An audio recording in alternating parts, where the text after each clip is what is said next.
ਇੱਥੇ ਅਸੀਂ ਜੀ ਪਾਰਕਾਂ ਵਿੱਚ ਰਹਿੰਦੇ ਹਾਂ ਕਿਉਂਕਿ ਸਾਡਾ ਮਾਂ ਪਿਓ ਨਹੀਂ ਹੈ। ਤੂੰ ਹੈ ਤੇ ਤੁਸੀਂ ਮਕਾਨ, ਮੇਰਾ ਕੋਈ ਆਸਰਾ ਨਹੀਂ, ਮੈਂ ਮਕਾਨ ਕਿਵੇਂ ਲੈ ਸਕਦੀ ਆ ਜੀ ਸਰ? ਮੈਨੂੰ ਦੱਸੋ, ਮੈਂ ਕੋਈ ਐਸਾ ਗਲਤ, ਇਹ ਮੇਰਾ ਬੇਟਾ ਸਕਾ ਹੈਗਾ ਵੇ। ਨਸ਼ੇ ਕਰਦੇ ਹੋ?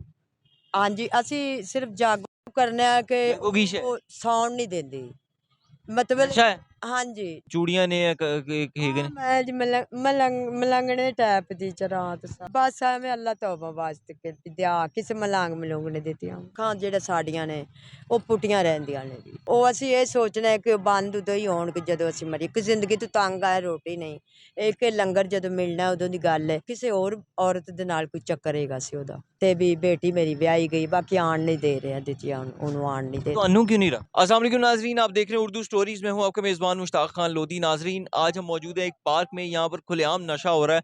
आप देख सकते हैं कि वहाँ लोग बैठे हुए नशे कर रहे हैं, दरख्तों के पीछे छुप के आइए बात करते हैं, जानने की कोशिश करते हैं कि नशे क्यों कर रहे हैं, कहाँ से आए हैं। अस्सलाम वालेकुम। अस्सलाम वालेकुम। हाँ जी, की कर रहे हो? सिगरेट पी रहा है ਇਹ ਕਿਹੜਾ ਸਿਗਰਟ ਹੈ? किसान।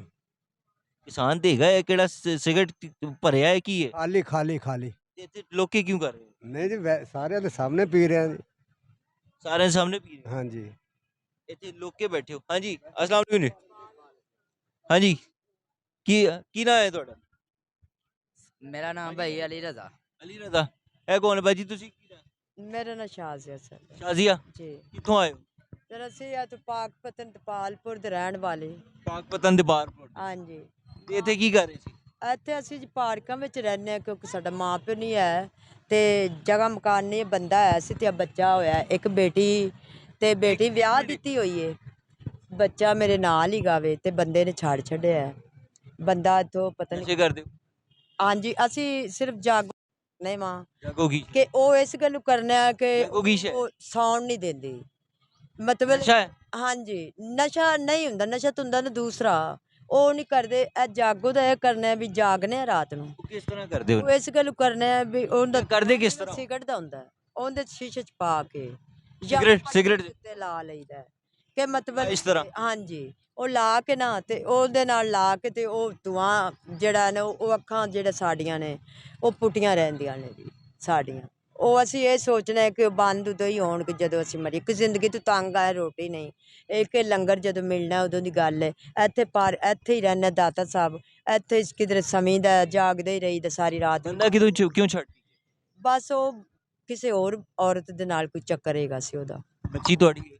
ਬੱਚੀ ਵੀ ਲੈ ਗਏ ਉਹ ਨਾਲ। ਬੱਚੀ ਵਿਆਹ ਦੀ? ਹਾਂਜੀ, ਉਹਨਾਂ ਨੇ ਵਿਆਹ ਦਿੱਤੀ ਹੈ। ਉਹਨਾਂ ਨੇ ਵਿਆਹ? ਸੁਨੇਹਾ ਨੇ ਆਇਆ ਸੀ, ਆਹੋ ਕਰਾਚੀ ਵਿੱਚੋਂ ਸੁਨੇਹਾ ਆਇਆ ਸੀ ਤੇ ਮੇਰੇ ਹੱਲੇ ਮਤਲਬ ਕਿ ਉਹਨਾਂ ਨੇ ਬਣਾ ਕੇ ਮੂੰਗੀਆਂ ਕੱਲੀਆਂ ਸੀ ਤੇ ਵੀ ਬੇਟੀ ਮੇਰੀ ਵਿਆਹੀ ਗਈ, ਬਾਕੀ ਆਣ ਨਹੀਂ ਦੇ ਰਹੇ ਦਿੱਤੀਆਂ, ਉਹਨੂੰ ਆਣ ਨਹੀਂ ਦੇ। ਤੁਹਾਨੂੰ ਕਿਉਂ ਨਹੀਂ ਰਹਾ?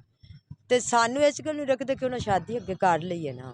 ਸ਼ਾਦੀ ਕਰ ਲਈ ਤੇ ਕੀ ਮਤਲਬ? ਪਸੰਦ ਉਹਨਾਂ ਦੀ ਬੁੜੀ ਸਾਨੂੰ ਅੱਛਾ ਨਹੀਂ ਸਮਝਦੀ ਨਾ, ਕਿਉਂਕਿ ਸਾਡੀ ਲੱਗਬਾਜ਼ੀ ਦੇ ਮਤਲਬ ਨਾਲ ਕਿ ਮੇਰੀ ਮਾਂ ਵੀ ਫੌਤ ਹੋ ਗਈ ਤੇ ਪਿਓ ਵੀ ਫੌਤ ਹੋ ਗਿਆ, ਕੋਈ ਐਸਾ ਕੋਈ ਸਿਲਸਿਲਾ ਵੀ ਨਹੀਂ, ਭੈਣ ਭਰਾ ਵੀ ਕੋਈ ਵੀ ਐਸਾ ਨਹੀਂ ਨਾ ਹੈਗਾ। ਸਟੈਂਡ ਲੈ ਤੁਹਾਡੇ? ਹਾਂਜੀ, ਮੈਂ ਕੱਲੀ ਮਾਂ ਪਿਓ ਦੀ ਧੀ ਆ ਨਾ। ਅੱਛਾ, ਇਹ ਜਿਹੜਾ ਇਹ ਬੱਚਾ ਹੈ ਤੁਹਾਡਾ? ਹਾਂ, ਇਹ ਮੇਰੇ ਬੇਟਾ ਸਕਾ ਹੈਗਾ ਵੇ। ਕੀ ਨਾਮ ਹੈ ਬੱਚੇ? ਅਲੀ ਰਜ਼ਾ। ਅਲੀ ਰਜ਼ਾ। ਕੀ ਕਰਤੇ ਹੋ? ਮੈਂ ਕੁਛ ਵੀ ਨਹੀਂ। ਸਿਗਰਟ ਪੀਂਦਾ ਹੈਗਾ, ਰੋਕਣੀ ਆ ਤੇ ਲੜਦਾ ਹੈ, ਸਿਗਰਟ ਪੀਂਦਾ, ਕਹਿੰਦਾ ਤੁਹਾਡੇ ਨਾਲ ਬੈਠ ਕੇ? ਆ ਜੀ, ਕਹਿੰਦਾ ਤੁਸੀਂ ਵੀ ਪੀਓਗੇ ਤੇ? ਨਹੀਂ ਜੀ, ਉਹ ਸਾਨੂੰ ਇਹ ਕਹਿੰਦਾ ਹੈ ਕਿ ਤੁਸੀਂ ਠੀਕ ਹੈ, ਸਾਨੂੰ ਪਿਓ ਮੇਰਾ ਵੀ ਜ਼ਿੰਦਾ ਹੈ ਤੇ ਭਾਵੇਂ ਇੱਥੇ ਨਹੀਂ ਹੈ, ਤੂੰ ਹੈ ਤੇ ਤੁਸੀਂ ਮਕਾਨ, ਮੇਰਾ ਕੋਈ ਆਸਰਾ ਨਹੀਂ, ਮੈਂ ਮਕਾਨ ਕਿਵੇਂ ਲੈ ਸਕਦੀ ਆ ਜੀ ਸਰ? ਮੈਨੂੰ ਦੱਸੋ, ਮੈਂ ਕੋਈ ਐਸਾ ਗਲਤ ਕਦਮ ਨਹੀਂ ਉਠਾਉਣ ਦੀ ਮੰਗਦੀ ਨਹੀਂ, ਕਿਉਂਕਿ ਰੋਟੀ ਅਸੀਂ ਕਹਿੰਦੇ ਹਾਂ ਕਿਸੇ ਨੂੰ ਕਿ ਤੁਹਾਡੇ ਰੰਗੇ ਨੂੰ ਕਿਸੇ ਸਾਨੂੰ ਰੋਟੀ ਖਵਾ ਦਿਓ, ਉਹ ਕਹਿੰਦੇ ਨਸ਼ਾ ਕਰਦੇ, ਅਸੀਂ ਕਹਿੰਦੇ ਤੁਸੀਂ ਸਾਨੂੰ ਹੱਥੀਂ ਲੈ ਦਿਓ, ਸਾਨੂੰ ਉਹ ਪਾਉਂਦੇ ਨੇ ਉੱਥੇ ਪਲੇਟ ਸਾਲਣ ਲੈ ਦਿੰਦੇ, ਰੋਟੀ ਖਵਾ ਦਿੰਦੇ ਨੇ। ਕੋਈ 150 ਲੱਭਦਾ ਤੇ ਉਹਦਾ ਅਸੀਂ ਇਹ ਪੀਂਦੇ ਹਾਂ ਕਿ ਜਦੋਂ ਸਾਨੂੰ ਭੁੱਖ ਲੱਗਦੀ ਹੈ ਤੇ ਅਸੀਂ ਇਹ ਕਰਨੇ, ਸਾਨੂੰ ਭੁੱਖ ਨਹੀਂ ਲੱਗਦੀ। ਇਹ ਨਸ਼ਾ ਕਰਨ ਨਾਲ 4 ਦਿਨ ਨਹੀਂ ਲੱਗਦੀ ਹੈ। 4 ਦਿਨ ਨਹੀਂ ਜੀ, ਨਾ ਨੀਂਦਰ ਆਉਂਦੀ, ਅਸੀਂ ਆ ਸੁੱਕੇ ਸੜੇ ਪਏ ਹਾਂ, ਸਿਰਫ ਇਹ ਕਿ ਅੱਜ ਮਰੀਏ ਦੂਜਾ ਦਿਨ ਹੈ ਜੀ। ਹਾਂਜੀ, ਕੋਈ ਦਿਨ ਤੋਂ ਜਾਗ ਨਹੀਂ ਕਰਦਾ, ਅੱਜ ਸਰ 5 7 10 ਦਿਨ ਹੋਏ ਖਲੇ। 10 ਦਿਨ ਤੋਂ ਜਾਗ ਹਾਂਜੀ ਰਹੇ ਹਾਂਜੀ ਮੁਸਲਸਲ? ਜੀ। ਬੱਚਾ ਕਿੰਨੇ ਦਿਨ ਤੋਂ ਜਾਗ?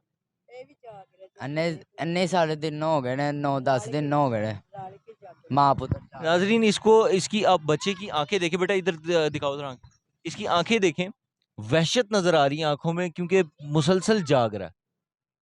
ये खुदा जाने कौन सा नशा है कि जिससे इंसान को नींद नहीं आती। मुझे मेरी जहाँ तक अंडरस्टैंडिंग है ये आइस है, جس سے نیند نہیں آ رہی ہے, بھوک نہیں لگ رہی ہے, اور یہ صرف اس لیے کر رہے ہیں کہ ان کو ان کے پاس کھانے کے لیے کچھ نہیں ہے, ان کے پاس رہنے کے لیے کچھ نہیں ہے. یہ یہاں پر ماں بیٹا اگر یہاں پر رہ رہے ہیں تو ان کو مطلب ایک عورت کی زندگی آسان نہیں ہوتی ہے. خدا نہ خواستہ ان کے ساتھ کوئی اونچ نیچ نہ ہو, اس لیے مسلسل جاگ رہے ہیں. ان کے پاس رہنے کو چھت نہیں ہے, شوہر چھوڑ گیا ہے, اور کھانے کو کچھ نہیں ہے, تو یہ تاکہ بھوک نہ لگے, میرے لیے الفاظ نہیں ہے بیان کرنے کے لیے. باجی بندہ کتنا عرصہ ہو گیا چھٹے کو؟ سر ਉਹਨੂੰ 7-8 ਸਾਲ ਹੋ ਗਏ ਕਿ 7-8 ਸਾਲ. ਜੀ ਮੈਂ ਕਿੰਨਾ ਅਰਸਾ ਕਿੱਥੇ ਰਹੇ? ਮੈਂ ਚੰਗੀ ਭਲੀ ਸੀ, ਮੈਨੂੰ ਸਾਲ ਕੁ ਹੋ ਗਿਆ ਜਾ ਇਹ ਚੀਜ਼ ਤੇ ਲੱਗੀ ਨੂੰ. ਸਾਲ ਹੋ ਗਿਆ. ਹਾਂਜੀ ਮੇਰੀ ਮਾਂ ਨੂੰ ਸਾਲ ਹੋ ਗਿਆ ਫੌਤ ਹੋਈ ਨੂੰ. ਉਹ ਪਹਿਲੇ ਮਾਂ ਕੋਲ ਰਹਿੰਦੀ ਸੀ? ਹਾਂਜੀ ਮੈਂ ਮਾਂ ਕੋਲ ਰਹਿੰਦੀ ਸੀ. ਗੁੱਸਾ ਗੁਲਾ ਹੁੰਦਾ ਸੀ ਨਾ ਤੇ ਉਹ ਮੈਨੂੰ ਪਾਉਂਦੀ ਸੀ, ਉਹਨਾਂ ਨਾਲ ਲੜ ਲੁੜ ਪੈਂਦੀ ਆਈ ਤੇ ਫਿਰ ਉਹ ਬਿਮਾਰ ਹੋ ਗਈ. ਕੋਈ ਮਕਾਨ ਹੈਗਾ ਸੀ 5 ਕੁ ਮਰਲੇ, ਉਹ ਵੀ ਉਹਦੇ ਤੇ ਲੱਗ ਗਿਆ, ਸ਼ੂਗਰ ਦੀ ਬਿਮਾਰੀ ਹੋ ਗਈ, ਉਹ ਫੌਤ ਹੋ ਗਈ. ਉਹਦੇ ਤੋਂ ਮੈਂ ਵੀ ਗਮ ਰੱਖ ਲਿਆ ਤੇ ਚਿੱਟੇ ਇੱਥੇ ਉਸ ਪਿਟਲੇ 'ਚ ਇਹ ਫੌਤ ਹੋਈ ਹੈ ਮੇਰੀ ਮਾਂ. ਫਿਰ ਮੈਂ ਉਹਦੇ ਯਾਦਾਂ ਲੈ ਕੇ ਇੱਥੇ ਬਹਿ ਗਈ ਹਾਂ. ਮੈਂ ਉਹਦੇ ਨੂੰ ਜਾਂਦੀ ਜੁੰਦੀ ਨਹੀਂ ਹਾਂ, ਮੇਰੇ ਕੋਈ ਰਿਸ਼ਤੇਦਾਰ ਵਗੈਰਾ ਕੋਈ ਨਹੀਂ ਹੈ. ਕੋਈ ਰਿਸ਼ਤੇਦਾਰ ਨਹੀਂ? ਨਹੀਂ ਸਰ, ਪਿਓ ਨੂੰ ਮਰੇ ਕਿੰਨਾ ਅਰਸਾ ਹੋ ਗਿਆ? ਮੇਰਾ ਪਿਓ ਇਕੱਲਾ ਘਰ ਸੀ, 2 ਉਹਦੇ ਬੀਵੀਆਂ ਸੀ, ਇੱਕ ਫੁੱਫੀ ਸੀ ਉਹ ਵੀ ਫੌਤ ਹੋ ਗਈ, ਚਾਚਾ ਵੀ ਫੌਤ ਹੋ ਗਿਆ ਤੇ ਪਿਓ ਵੀ ਫੌਤ ਹੋ ਗਿਆ, ਮਾਂ ਵੀ ਫੌਤ ਹੋ ਗਈ ਹੈ. ਤੇ ਬੱਚੇ ਇਹ ਸ਼ੋਹਰ ਨੂੰ ਇਹ ਨਹੀਂ ਪਤਾ ਆਸਰਾ ਹੈਗਾ ਵੀ ਬਸ ਮੈਨੂੰ.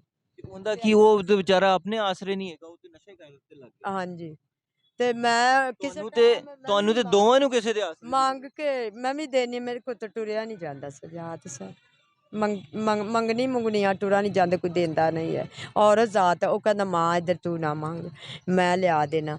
ਚਾਵਲਾਂ ਦੀ ਉਡੀਕ ਰੱਖਦੇ ਰਹਿੰਦੇ, ਲੈਂਦੇ ਮੇਦਾ ਸਾਰਾ ਸੁੱਜਾ ਸੋ ਜਾਈ ਤਾਂ ਅਸਰ ਹੈਗੀ ਹੈ, ਦਰਦ ਹੁੰਦੀ ਹੈ. ਚਾਵਲ ਜਾ ਖਾਈਏ ਇੱਥੇ ਅੜ ਜਾਂਦੇ, ਨਹੀਂ ਖਾਦੇ ਜਾਂਦੇ ਹੈਗੇ, ਬਿਮਾਰ ਆ. ਚਾਵਲ ਵੀ ਨਹੀਂ ਖਾਂਦੇ? ਨਹੀਂ ਖਾਦੇ ਜਾਂਦੇ. ਕੀ ਖਾਂਦੇ? ਨਹੀਂ ਕੁਛ ਵੀ ਨਹੀਂ ਆ, ਮਾਰ ਭੁੱਖ ਮੈਂ ਤਾਂ ਮਾਰੀ ਰੱਖਣੀ ਹੈ. ਖਾ ਖੂ ਲੈਂਦਾ, ਪਾਣੀ ਨਾਲ ਲੰਗਾ ਲਵੀਂ, ਜੇ ਰੋਟੀ ਕੋਈ ਲੈ ਦੇਵੇ ਤੇ ਉਹ ਖਾ ਲਈਦੀ. ਰੋਟੀ ਖਾਈ ਜਾਂਦੀ? ਹਾਂਜੀ ਰੋਟੀ ਖਾਈ ਜਾਂਦੀ, ਉਹਦੇ ਨਾਲ ਪੇਟ ਨਹੀਂ ਖਰਾਬ ਹੁੰਦਾ. ਪੜਤਾ ਥਾ ਬੱਚਾ ਪਹਿਲੇ? ਨਹੀਂ ਪੜਾਉਣ ਦੀ ਕੋਸ਼ਿਸ਼ ਕੋਈ ਨਹੀਂ ਕੀਤੀ ਸਰ, ਛੱਡ ਹੀ ਹੋ ਗਿਆ ਐਡਾ ਕੁ ਸਾਰਾ, ਤੇ ਆ ਮੇਰੀ ਚੋਲੀ ਵਿੱਚ ਆ, ਉਦੋਂ ਤਾਂ ਛੱਡ ਗਿਆ. ਇਹ ਜਿਹੜੇ ਚੂੜੀਆਂ ਨੇ ਹੈਗੇ ਨੇ, ਮੈਂ ਜੀ ਮਲੰਗਣੇ ਟੈਪ ਦੀ ਚਰਾਤ ਸਾਰ ਆਰਟੀਫੀਸ਼ੀਅਲ? ਹਾਂਜੀ ਆ ਉਵੇਂ ਹੀ ਨੇ ਇਹ, ਬਸ ਐਵੇਂ ਅੱਲਾ ਤੌਬਾ ਵਾਸਤੇ ਦਿਆ ਕਿਸੇ ਮਲੰਗ ਮਲੂੰਗ ਨੇ ਦਿੱਤੀਆਂ ਵੈਸੇ, ਨਹੀਂ ਤਾਂ ਸ਼ੌਂਕ ਤਾਂ ਹੋ ਰਹੀ ਹੈ ਤੇ ਕੋਈ ਵੀ ਨਹੀਂ, ਸ਼ੌਂਕ ਹੈਗਾ ਹੀ ਕੋਈ ਨਹੀਂ ਇਹ ਜਾ ਨਾ, ਇਹ ਤਾਂ नहीं कपड़ा कोई नहीं, कोई जो कपड़ा रखने शोहर से कभी राब्ता करने की कोशिश की है, नहीं कोई उसको बताया कि बेटे की क्या हाल है? कोई नहीं, उसको नहीं पता ना वो कहना मेरा है नहीं, तो कहना मेरा है नहीं जी, तो कोई पता किदा जम्मया। हाँ जी इल्जाम लांदा जी, फिर इस वजह तो ਅਸੀਂ ਉਹਨੂੰ ਨਹੀਂ ਦੱਸਿਆ ਸਰ, ਮੇਰੇ ਤੇ ਇਲਜ਼ਾਮ ਲੱਗਦਾ ਮੈਂ ਇਹ ਜੀ ਨਹੀਂ ਹੈ, ਨਾ ਮੇਰੀ ਮਾਂ ਜੀ, ਮੇਰੀ ਮਾਂ ਨੇ 12 ਸਾਲ ਗੁਜ਼ਾਰੇ ਹੈ ਮੇਰੇ ਪਿਓ ਮਰਨ ਤੋਂ ਬਾਅਦ ਵਿੱਚ. ਮੇਰੇ ਪਿਓ ਮਰਿਆ ਤੇ ਅਸੀਂ ਵੀ ਨਿੱਕੇ ਨਿੱਕੇ ਆਏ, ਅਸੀਂ ਸਾਡੀ ਮਾਂ ਸਾਨੂੰ ਸਾਂਭਿਆ, ਉਹ ਸਾਂਭ ਕੇ ਲੋਕਾਂ ਕੋਲੋਂ ਕੱਪੜਾ ਲੱਤਾ ਸਾਡਾ ਲੈ ਤੇ ਲੋਕਾਂ ਦੇ ਘਰਾਂ 'ਚ ਕੰਮ ਕਾਰ ਕਰਤੇ ਸਾਨੂੰ ਜਵਾਨ ਕਰਤੇ ਵਿਆਹ ਛੱਡਿਆ, ਕਿੰਨੂੰ ਜਿਹੜਾ ਵੀ ਆਇਆ ਉਹਨੂੰ ਦੇ ਛੱਡਿਆ, ਆਪ ਬਿਮਾਰ ਹੋ ਗਿਆ. ਅਸੀਂ 5-6 ਭੈਣਾਂ ਜਿੰਦੇ ਵਿੱਚੋਂ ਮੈਂ ਇੱਕ ਰਹਿ ਗਿਆ, ਮਰ ਗਈਆਂ, फौत हो गया, सारे बीमार हो गए जी. नाजरीन मेरे पास अल्फाज नहीं है इस कहानी के कि किस तरह से बयान करूं इस औरत का, इस बच्चे का दर्द, इसका कर्ब, कि अपने बेटे के साथ बैठी नशा कर रही है, वजह कि भूख ना लगे, वजह कि रात को सो नहीं सकती, सोना नहीं चाहती. ये हाल अगर हमारे माशरे का, अगर माशरा, वो रियासत कहते हैं माँ की तरह होती है, रियासत माँ जैसी होती है, मेरी रियासत माँ जैसी नहीं है. ये अगर रियासत माँ जैसी होती तो ये माँ और ये बेटा इस तरह दरबदर की ठोकरें ना खा रहे होते.